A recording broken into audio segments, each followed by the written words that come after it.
যে আমার বিশ্বাস ভাঙলো সে অনেক বিশ্বস্ত ছিল, যে হৃদয়ে আঘাত করলো সে এই হৃদয়ে ছিল, যে আমার ভালো থাকাটা কেড়ে নিল তাকে ভালো রাখাটাই আমার উদ্দেশ্য ছিল।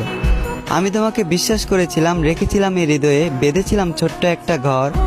তুমি হবে অন্য কারো বউ, তোমাকে স্পর্শ করবে অন্য কেউ, আর আমি হব পর। আমি ছিলাম না স্বার্থপর, আমি ভালোবেসেছি তোমাকে বিনা স্বার্থে। তুমি ছিলে আমার গভীর রাতের প্রতিটা মোনাজাতে। আমি প্রতিশোধ নেব না, কারণ তুমি আমার শত্রু ছিলে না। আমি দেব না অভিশাপ, করব না অভিশাপে অভিশপ্ত। মন থেকে ভালোবেসেছি, তাই মেনে নিয়েছি। এতটুকু দুঃখ আমার প্রাপ্য। ভয়ঙ্কর ছিল তোমার আচরণ, ভয়ঙ্কর ছিল তোমার শেষের পরিবর্তন। তুমি আমাকে নিয়ে খেলা করেছ, আর আমার ভালোবাসাটা ছিল তোমার কাছে পুতুল খেলার মতন, যে খেলায় তোমার হলো জিত আর আমার হলো মরণ।